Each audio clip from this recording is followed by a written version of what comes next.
on too much yet. But I will be from here on out. And that is writing in the literary present. What does that mean? You sure. You. Mm-hmm. You remember Merchant of Venice, right? Yeah. Yeah. We're getting to the court thing. What is literary? Well, first of all, what does literary mean? Not a hard question. What does literary mean? Literature.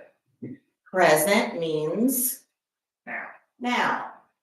What I mean by that is anytime you pick up a book and you flip to a page, and let's say I'm trying to tell you about the court scene in Merchant of Venice, since it's what I have in my hand and what we're ready for. Anytime I turn to this page in this book and begin to read it, those actions are currently happening. I realize it was written 400 years ago. I realize you read it 4 years ago. But when you are writing about a piece of literature and the things that happen in that piece of literature, they need to happen in the present, because anytime someone reads it, for them, it's currently happening. Does that make sense? So, whether you are summarizing the plot, whether you are analyzing the author's relationship to the work, like if you're talking about whether or not Shakespeare practiced anti-Semitism for this book or simply pointed it out, in your papers on that, you have to use literary present, because when he was writing it, he was practicing it in that moment. So that's the first thing that we're covering today.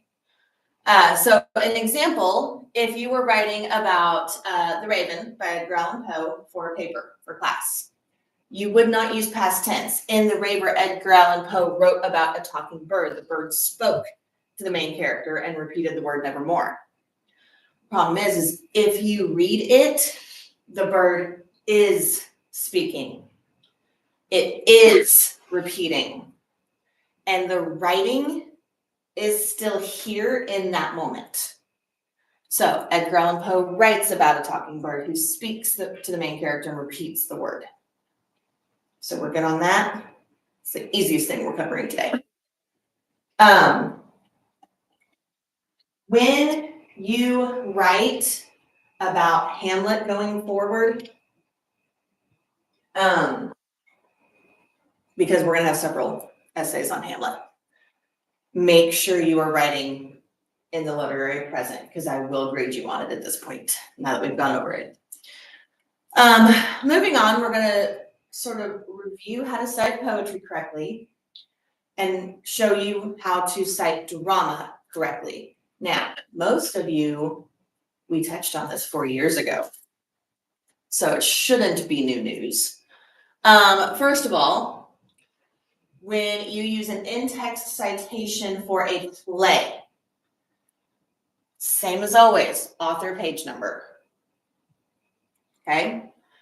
If you have an act, scene, and line number in that play, you replace the page number with that. So it shows you here, Shakespeare, you got Act 1, Scene 3, lines 188 to 90. Obviously 190. Make sure, take notes, you separate act, scene, and line with a period. You do not write the words act, scene, or line, and you do not put a comma between author and those numbers. Now, if you are utilizing lines instead of page numbers, like maybe there's not an act or a scene for you to use this, and you need to just use line numbers instead of page numbers, then you have to specify that the first time. After that, you don't have to. But that's what we've been practicing anyway with our poetry. So I'm warning you right now, this is gonna be the format that you're gonna use the majority of the time when we do our Hamlet essays. Got it? Any questions on this? Okay, do I need to back up, Katie? Okay. If you quote multiple plays by the same author, for example, let's say you're writing your literary analysis at the end of Hamlet and you want to reference some of his other plays. Clearly, you cannot just put the author because you're going to have Shakespeare, William, Hamlet, Shakespeare, William, Macbeth, Shakespeare, William, The Merchant of Venice, whatever it might be. So if you are referencing multiple works by a single playwright, you italicize the title of the play. Why? Why do we italicize play titles?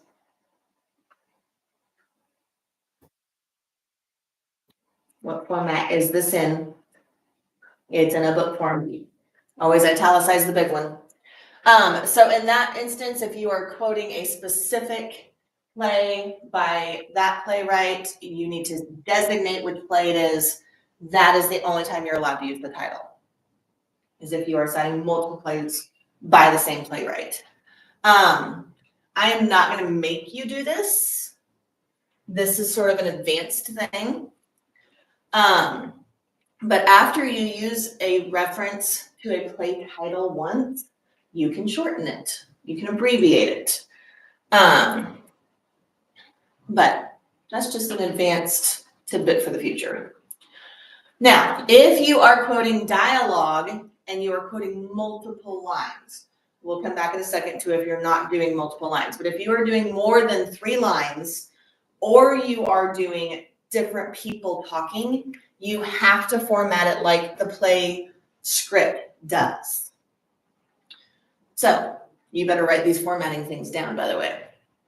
You indent 1/2 inch. How do you do that? Button. Which button? Which button do you hit to indent? Tab key. Okay. So you're writing your paragraph and you want to quote several lines of dialogue from a play. You tab in once. You need to put the character's name in capital letters. And what's funny, that says period, but it shows colon. So except either.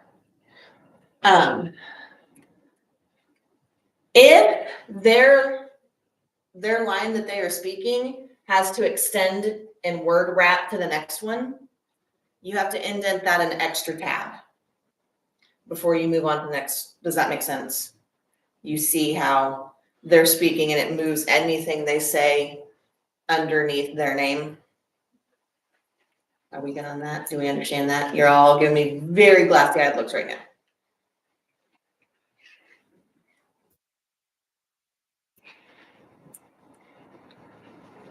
And then notice how the citation is at the end. Because of how it's formatted, this is the only time that you put the parenthetical outside of the period. So make sure you take note of that. Because that way it's showing that it pertains to all of this, not just this line.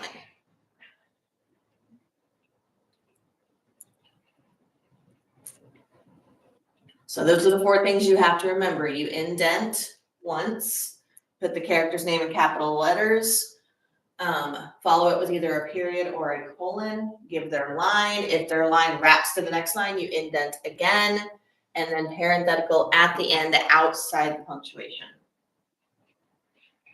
Which I won't tell you, this is all in your red book, by the way. Do you have a question? Is it supposed to be bolded? No, I don't know why that picture looks that way. That's just a screenshot of their picture, and I don't know why it looks bolded, but no. Now for works cited, the works cited entry, treat it like a book. Because pretty much any play that you are likely going to use is going to be a book. So that's the only one I'm even showing you. When you do Hamlet, it's in book format. An anthology is just a collection and a live performance. You can figure that one out. But the chances of you even utilizing that up into college, unless you're a theater major, is pretty slim. So we're gonna focus on the book one. You already had to practice this with the Canterbury Tales, which, by the way, the title is The Canterbury Tales. Keep that in mind. And you just do author, last name, first name, title of play, publisher, and year. Books are the easiest thing to put in MLA format. Any questions on any of the how to cite drama? You're good?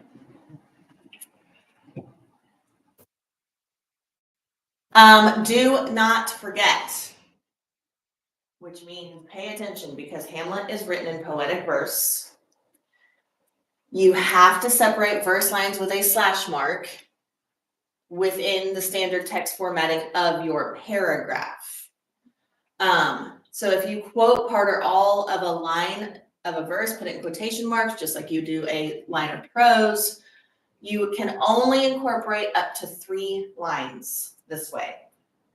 Meaning, if you were to grab Hamlet and you were quoting a specific person, one person talking, and you wanted to include only 2 lines or 3 lines of what they said, you can do that in the standard. You're typing it in your paragraph, quoting it like you would quote anything else. The only difference is that slash mark.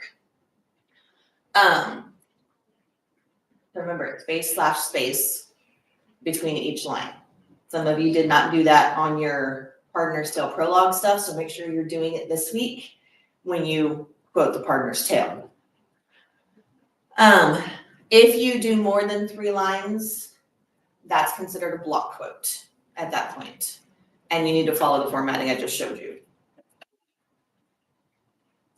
Any questions on that? Okay, notice that it, just like a regular quote, you close the quote, put the author. This one has act, scene, and page or line numbers, and then the period at the end. So that part's all the same. Just don't forget the slash mark. All right, now we're going to move on to even more boring stuff. Sorry. Synthesizing is just a fancy word for what you guys have been doing all year. It's combining ideas and information gleaned from different sources. You've done this on every big paper that you've written for me. Now you just know the big fancy word for it. Clearly, the goal is not for you to just throw stuff into a paper to make the length it needs to be. It is to see how the sources relate to each other. It is to see how they can support your ideas, but also challenge and extend them. That is the most important thing to remember when you're looking for sources.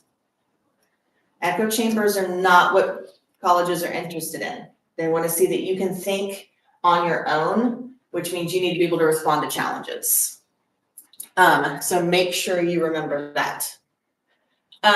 There's an example of this on page 567, so open up to that in your red book. Sorry.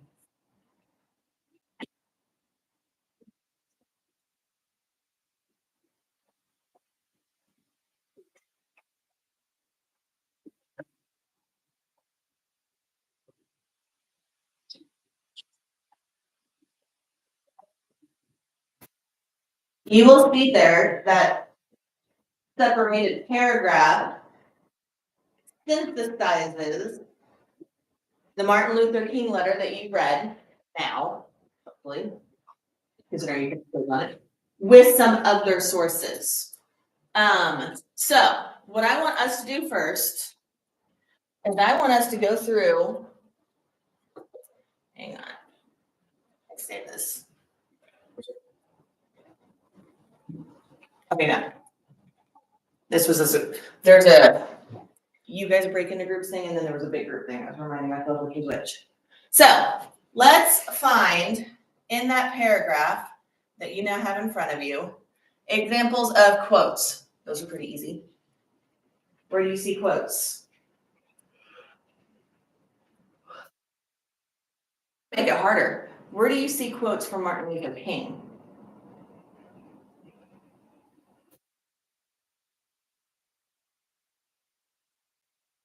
I'm gonna pick on one of you to come up here. Sentence, Huh? first sentence. The whole thing? No, just our actions, even though peaceful, must Okay.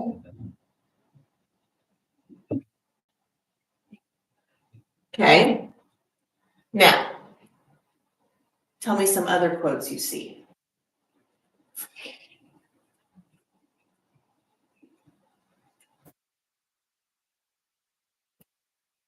Other force is one of bitterness and hatred.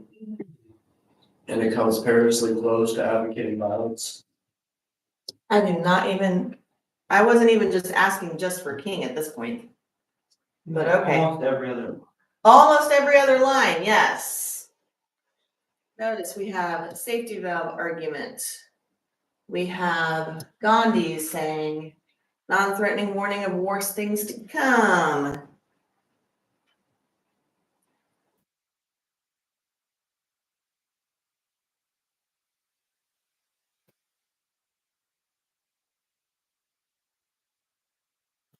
So several quotes, more than you guys use, huh? But here's the deal. You cannot simply quote your sources and throw it all together without showing any relation to each other. So now let's go ahead and look for paraphrasing.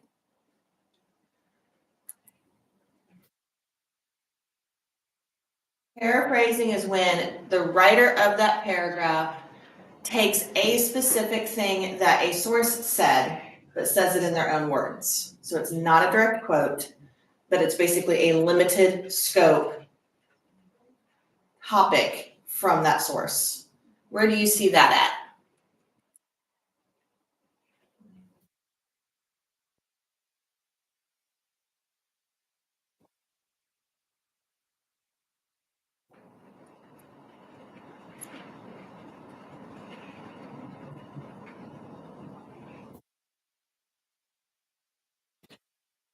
You've read the letter.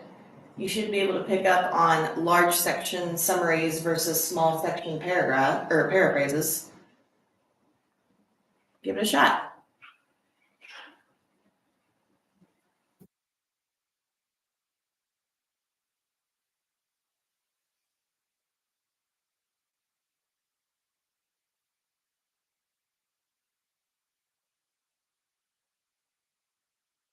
Would it be easier if we did summary first?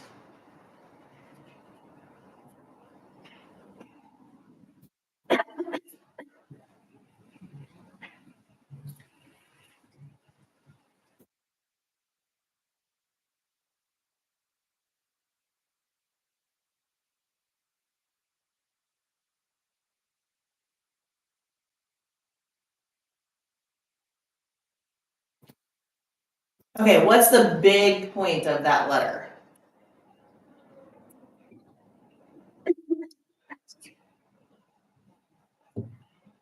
The big point of Martin Luther King's letter.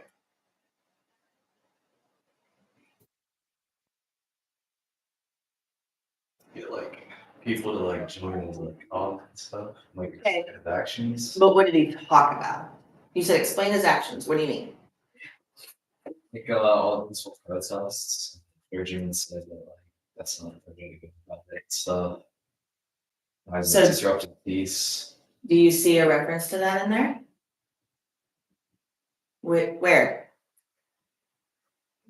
First sentence. Yes, the first sentence. When King defends, and it would include that quote, but still. Yeah.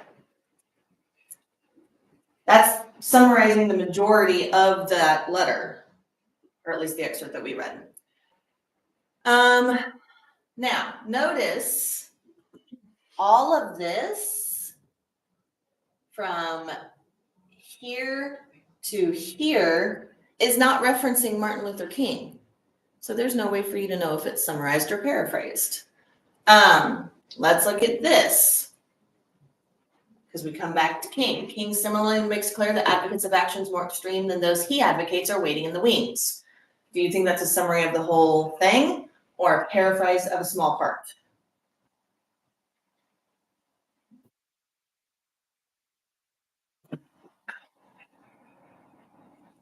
A small part for sure. Why are you so confident? Because we already got the whole thing. Then what are we going to do at the bottom here that talks about Malcolm X? Because King actually never references Malcolm X.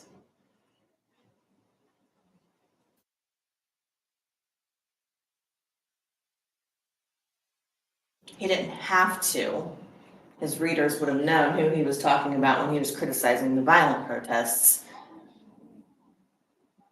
Do we consider that summary or paraphrase?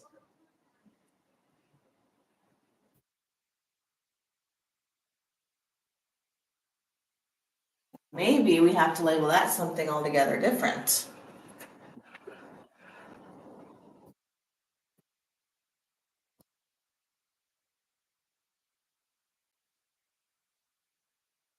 Maybe we look at this quote and we realize that this author is doing synthesizing. King never mentioned Malcolm X, but it's clear who he meant. Here's my point. Look at how this paragraph includes everything.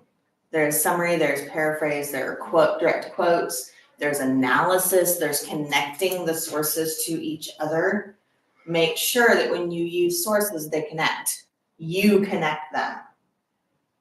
Because those authors are writing completely separately, but they're talking about the same thing. So you have to make that connection in your paper. The last thing we're going to cover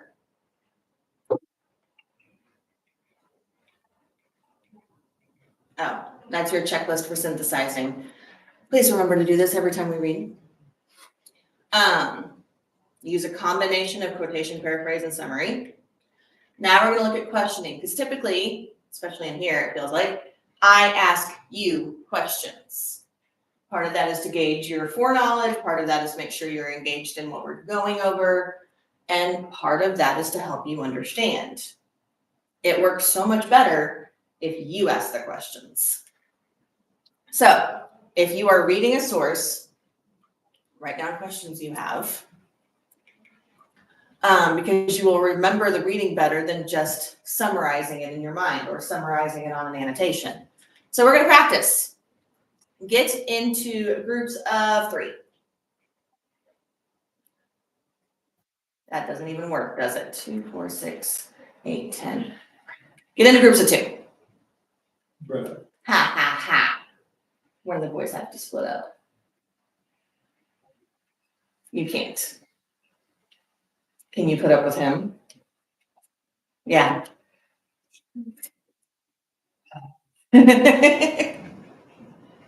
So, if you look at page 568, they give you an example of questions for understanding and remembering. And notice the questions each pertain to a specific paragraph. Here's what I want you to do. I want you to try to answer each question by reading that paragraph. So, considering our time, what we're going to do, there are 10 paragraphs in 5 groups. You each get 2 paragraphs. So, Keziah and Katie take paragraph 1 and 2.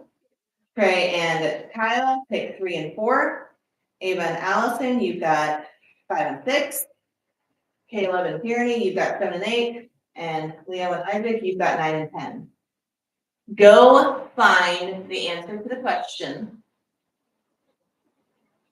that they asked pertaining to those paragraphs. And then while you're doing that, I'm going to go ahead and give you the checklist for that. It's basically just pausing at the end of each paragraph to review and write a question. If you write a question, like this is like literally writing your own reading bit. If you pause when you read a source to ask questions and you answer them, you will remember it better.